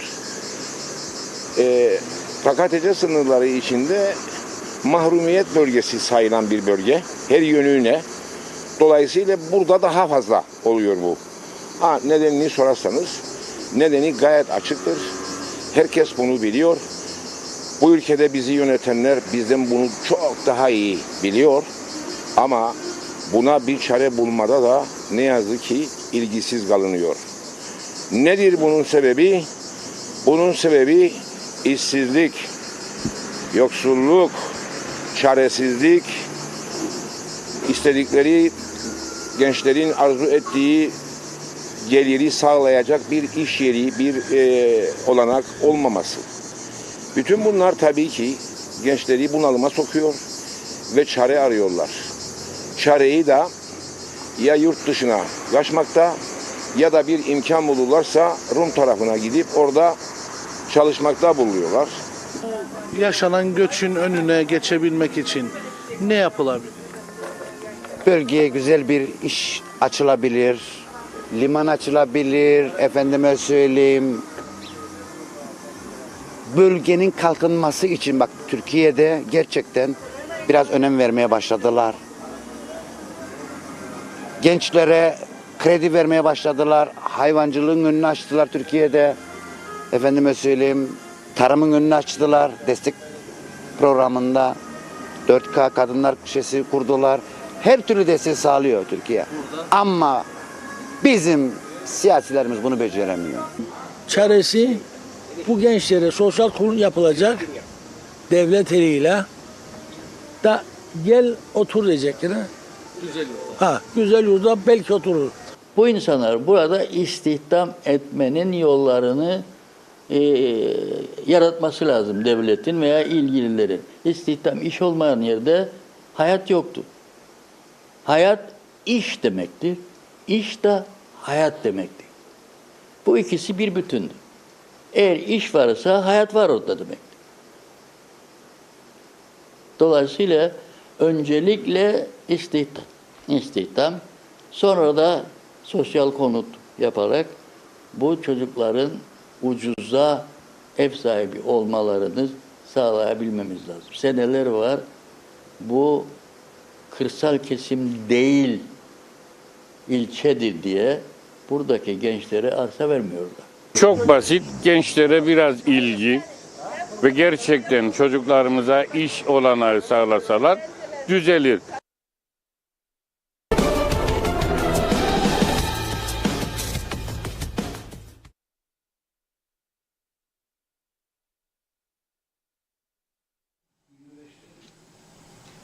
Evet, bir yukarı iyi olur. Yani bir kişi daha olsaydı daha iyi olurdu. 10 olurdu galiba saydım. Bir eksik var galiba. Şimdi çok güzel bir konuya geleceğim de. Önce bir açıklama geldi önüme. Biliyorsunuz 31 Temmuz 2023 tarihinde bir karar almıştı. Türkiye'de Bankacılık Denetleme Kurulu 1 Ağustos'tan itibaren dedi, yurt dışı seyahatlerde konaklama, uçak, bunlarda kredi kartına taksit yok. Bunun amacı tabii iç turizmi canlandırmaktı. Çünkü oteller bu sene çok iyi geçirmedi Türkiye'de durumu. Bizim burada tepkiler oluştu çok. Özellikle Seyahat Acenteri Birliği Başkanı Orhan Tolun Bey dedi ki bu büyük bir darbedir turizme dedi. Zaten zordayız. Daha da zorluk içine gireceğiz dedi. Derhal düzeltilmesi lazım dedi. Dima Çağıner Otelciler Birliği Başkanı o da dedi ki Türkiye yetkilileriyle konuyu ciddi bir şekilde ele alıyoruz. Hem burada elçilik hem Ankara'da ilgili yerler. Ama bugün oldu. Ayın kaçı bugün? 10'u mu? 10 Ağustos. Herhangi bir düzelme yok. Tufan Erhurman bir paylaşım yapmış arkadaşlar, önüme getirdi CTP Genel Başkanı. Diyor ki Türkiye'de Bankacılık Denetleme Kurulu'nun 31 Temmuz 2023 tarihinde hava yolları, seyahat acenteli ve konaklama ile ilgili yurt dışına ilişkin harcamalarda taksitlendirme yapılmamasına yönelik bir karar üretti. İlk günden itibaren turizm çevreleri bu kararın ülkemiz turizm açısından ciddi sorunlar yaratacağını, kararda Türkiye Cumhuriyeti dışında Türk lirası kullanan tek ülke olan KKTC'ye dair bir istisna getirilmesi gerektiğini vurguladılar. Kararın üzerinden 10 gün geçti.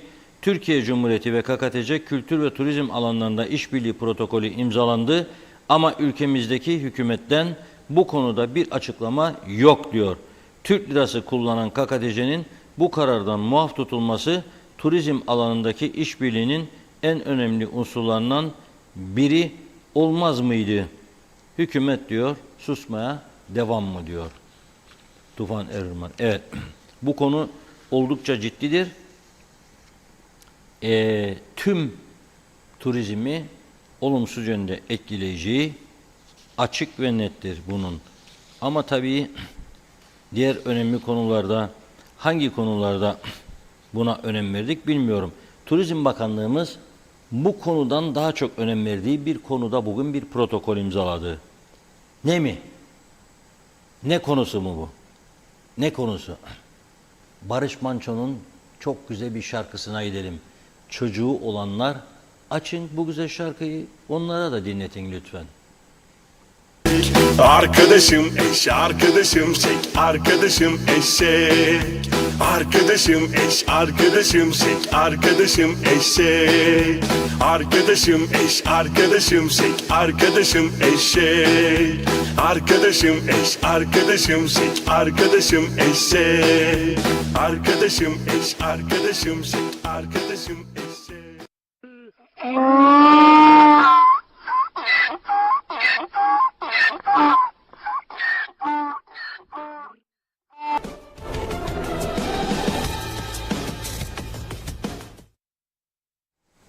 Vallahi çok uğraştım. Eşek sesi çıkarmayı denedim. Odamda Sezgin Madencioğlu'yla Derya Ercan'a deneme yaptım. Bak bakalım dedim, ikisine de elimi böyle koyarak miyafon gibi. Eşek sesi, güldüler bana. Olmaz dediler. Çıkmıyor eşek sesi senden. Yoksa çıksaydı yapmayı düşünürdüm yani. Çünkü Kıbrıs'ın eşekleri çok ünlü. Karpaz'daki özgür eşekleri var. 74'ten beri dert oldu arkadaşlara. Özgür eşekleri bir ara bir haber çıktı. Türkiye'ye satalım. Sucuk mucuk pastırma yaptıracaklardı orada. Özgür eşekleri herhalde. Bilemem. Ya bu senin kültüründür burada. Turist çekmezsen büyük. Ama tarlalara girer, ekinleri yerler. Bir ara tellediydiniz, koyduydunuz falan filan. Sonra yem götürmediniz eşeklere. Ne dediler? Ya insanlar yemekenleri yemek bulamaya yesin de biz eşeklere yemek mi koyacak falan. Bizim maalesef şeyimiz budur. Standardımız. Yani öncelik insan yiyecek, yanında hayvan varsa yemeyecek. Yani küçük bir köpeciğin, kediciğin yedirmeyecek, eşek yemeyecek, at yemeyecek. O zaman kuzular da yemesin, inekler de. Ama ona tahammül yoktur. Çünkü herkes kuzu şişi her gece hemen hemen mangalda meyhaneye gidince ister arkadaşlar. Pide arası köfte. Ne güzel olur. Başbakan yardımcılığı. Bakın diğer konuyu geçtim işte. Bankacılık Denetleme Kurulu hayati bir mesela. Şimdi daha Ağustos'un 1'inde uygulamaya başladı. Bundan sonraki rezervasyonlarda göreceksiniz. Birçok otel Türkiye'den turist kaybedecek çok sayıda. Yani hele kamu görevlisi olup orada insanlar bir ayda nasıl ödeyecek tatil parasını?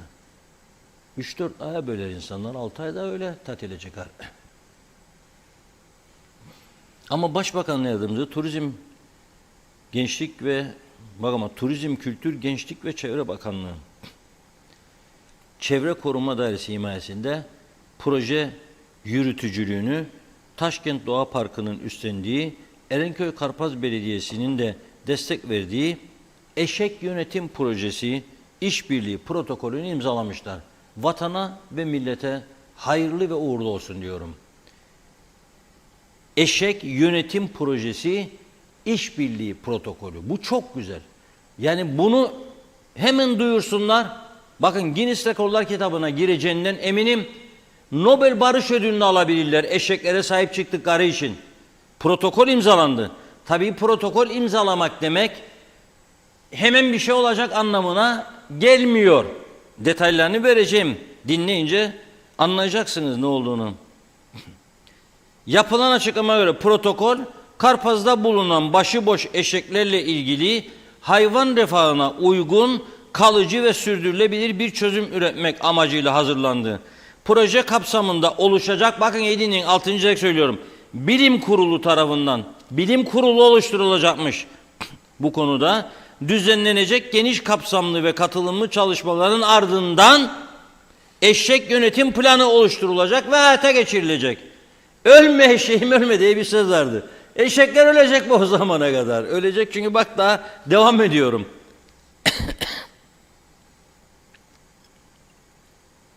Sayın Ataoğlu demiş ki, Başbakan Yardımcılığı, Turizm, Kültür, Gençlik, Çevre Bakanlığı, Çevre Koruma Dairesi bünyesine gerçekleştiren projenin bilimsel temellere göre tüm paydaşlar için kazanç getirecek şekilde gerçekleşecek.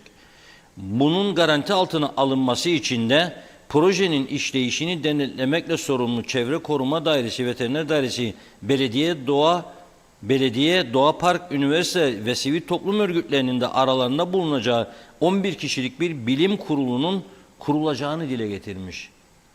İyi dinleyin lütfen. Tekrar okuyorum. Bakanlık Koruma Dairesi bünyesinde projenin bilimsel temellere göre ilerleyebilmesi için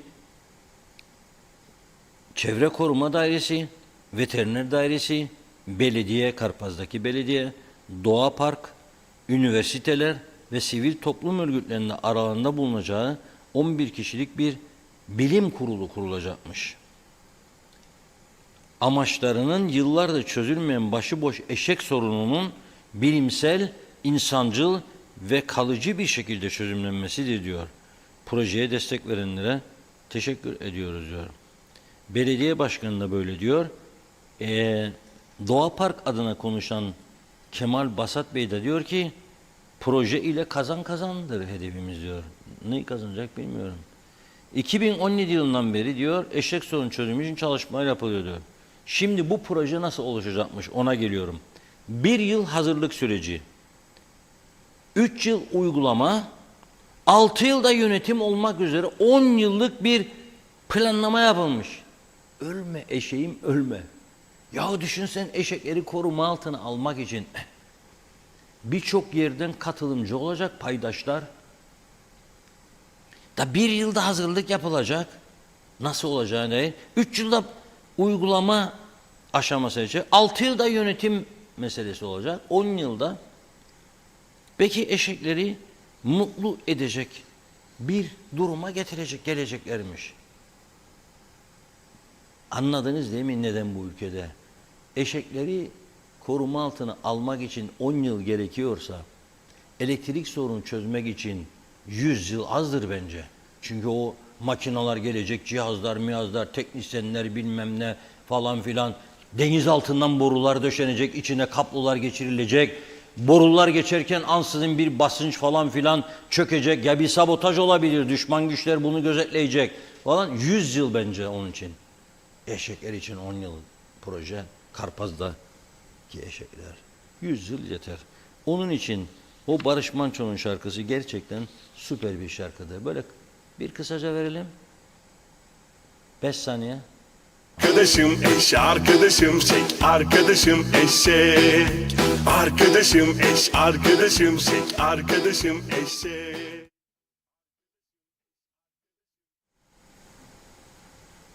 Eşek nasıl ses çıkardı ya? Ben gene karıştırdım vallahi. Bir deneyeyim mi acaba? Yok sen oradan ver, ben denemeyeyim. Eşek. Heh. 10 yıl bekleyeceksin kardeşim. Tamam.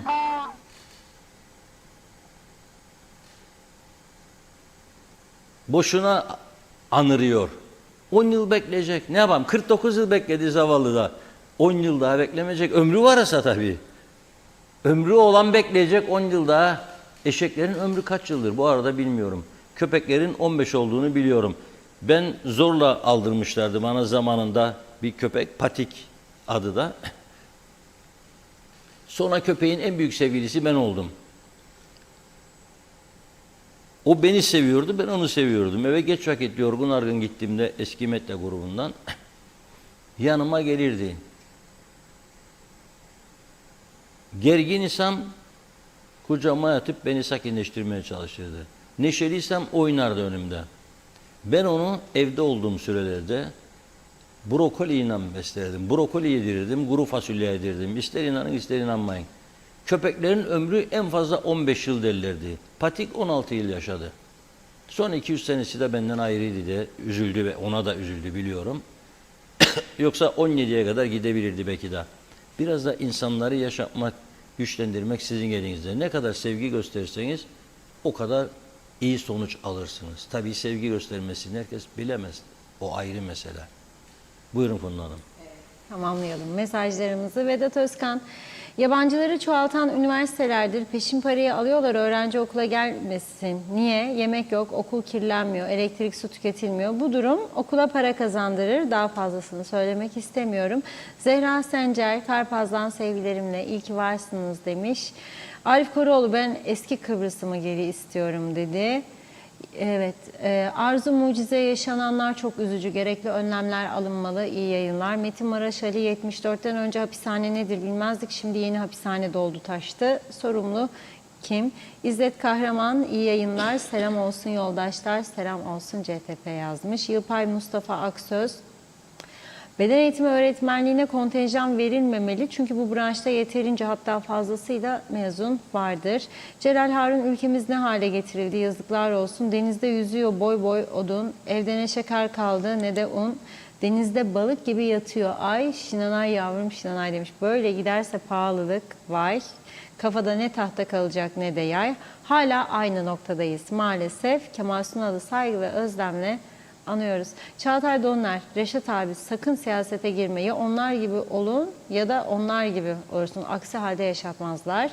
İsmet Sencer, harikasınız diyor. Yakup Palalar, hiçbir güvenlik güç kullanma etkisi yoktur. Sen orada sükuneti, olayların büyümemesi için güvenlik yapıyorsun. Böyle bir durumda o şahsı yere getirip sakinleştirmeye çalışmalısın ve polisi aramalısın. Karşı taraf ne kadar agresif olursa yapamazsın demiş. Kursu var, dersleri var, belgesi var, yeterlilik sınavı var. Tabii memleket hariç tüm dünya ülkeleri böyle yapıyor. Hasan Nihat Erduran, Türkiye Rum'la işbirliği yapan şirketlere ambargo vergisi koymalı. O paraları TMK'ya aktarmalı. Mütekabil ambargo şart, güneye inen pilotlar, kaptan ve şirketleri. Bunlar bizi batırmaya çalışan Rum'a yardım ederler, zarar verirler bize, ekonomimize. Yeter 60 yıldır ambargoluyduk. Suçumuz ne diyor? Yunan yakaladı, suçüstü hep. Kör mü bu BM, AB, siyasiler, sendikalar, barolar, basın uyur mu acaba? Fikret İpekçioğlu, üzülerek seyrediyoruz. Güzel memleketimiz yok oluyor göz göre göre.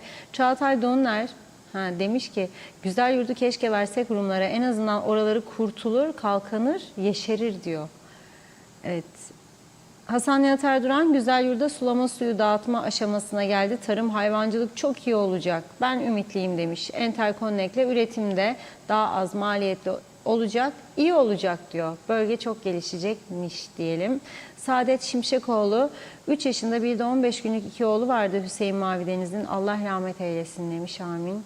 Evet, bakıyorum. Mustafa Özcan, bunlar eşeğin sesinden anlamaz yazdı. Hasan Nihat Erdoğan, Karpaz'daki eşekler susuz diyor. Nazime Nalban, sizleri biraz geç de olsa yazıyorum diyor, misafir varmış. Her zaman katılırım, doğru adres diyalogtur. Gençlerimize bir an evvel iş bulsunlar, daha çok göç olmasın, kendi vatandaşına sahip çıksın. Bakın verilecek dediler güzel yurt, hiç de kaç senedir verilmez. Bence daha destek olacaklarına diyor köstek oldular.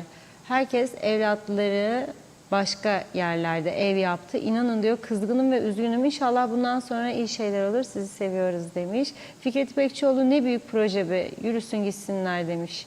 Cemil Kurt, şimdi anladım ben Cumhurbaşkanımız neden eşeklerle poz verdi. Hasan Nihat Erduran diyor ki gene çok mesaj geldi. Demiş ki Yok.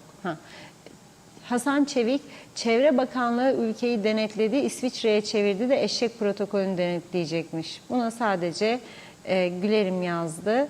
Evet, bakıyorum. Hasan Nihat Erduran, tesisler diyor taksit faizini peşin indirim yaparak rezervasyona başladılar. BDDK varsın zorlasın, iş insanları çare üretir.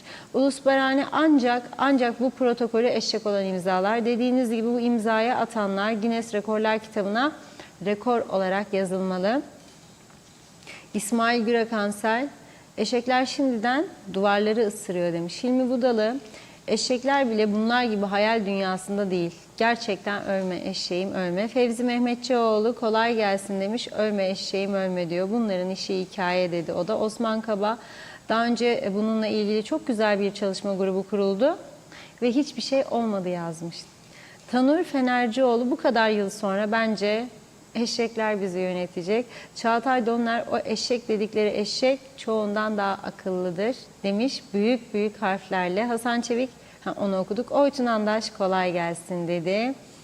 Evet, Hasan Nihat Erduran, eşekleri 2 sıra çelik otokorkulukla koruyan akla şaşarım.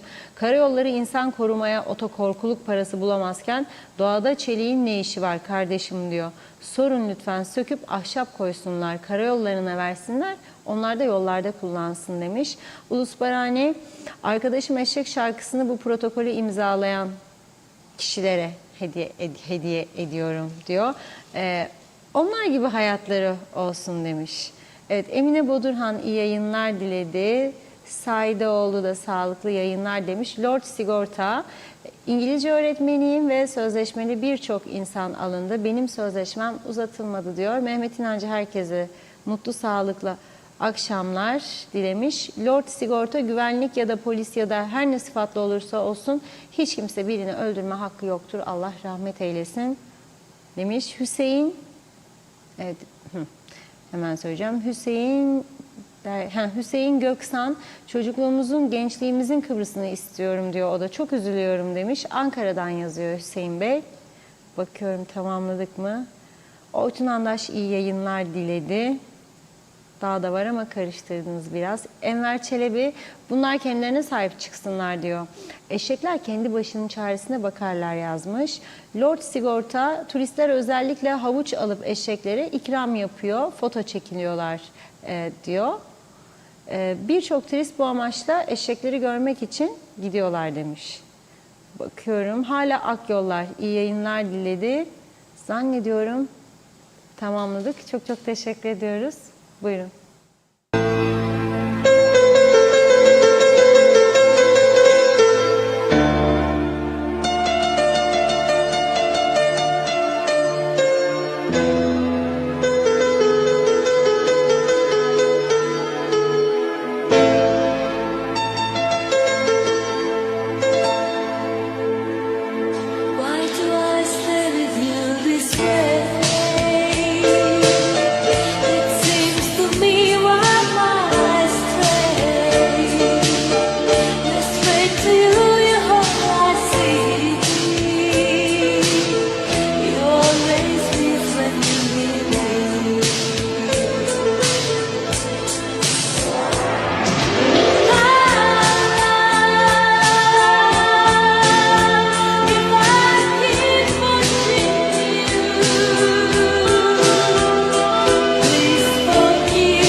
Evet, ne güzel şarkı değil mi? Hiçbir zaman ölmeyecek şarkılardan birisidir. In You Are Green eyes.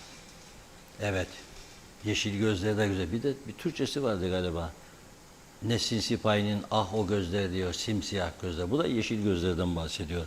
Beğendiğinizi umuyorum ve bugünü bu kadarla noktalıyorum. 2 konuyu yarına bırakıyorum. Bugün çok konu vardı. Ama bir videomuz var. Onu yayınlamasak olmaz. Söz verdik. Gazi Mauso'da her hafta İskele bölgesi, Long Beach, orası burası gidip gönüllü temizlik yapıyorlar.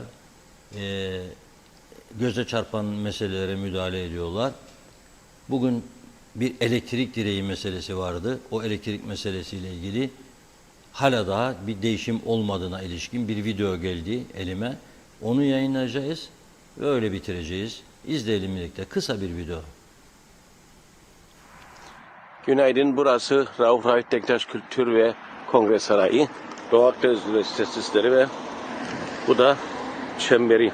Yaklaşık 1 ay kadar önce biraz hızlı yürüyorum. Burada bir elektrik direğini gündeme getirdik. Geçiliyor. Burada bir kazadan veya başka bir şeyden dolayı yıkılmış olan elektrik direğini 1 ay kadar önce Facebook'larda yazdık. Elektrik dairesini aradık. Televizyonlarda Sayın Reşat Akar Bey bizzat ilgilendi, gösterdi. Bu kadar duyarsızlık olmaz dedi. Ben hep bekledim. Demek ki bu memleketin başında olanlar, nasıl olsa kimse bana hesap soramaz. Ben aylığımı alırım. Gelen sene de seçilmek veya bu makama atanmak için ortamı hazırlarım.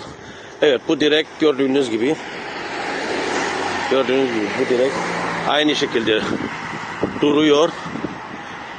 Bakın 2-3 ay belki parçaları dahil, yolun içinde parçaları dahil böyle duruyor. Bunu ben tekrar gündeme getirdim.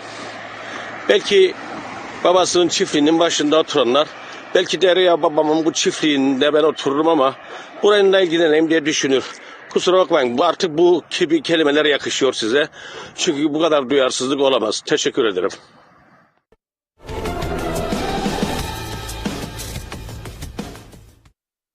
Evet, Kasım Uluçaylı Bey'e çok teşekkür ediyoruz. Temiz Ada grubu her hafta o bölgelerde temizlik yapıyor. Bazıları var ya böyle klavye kahramanları.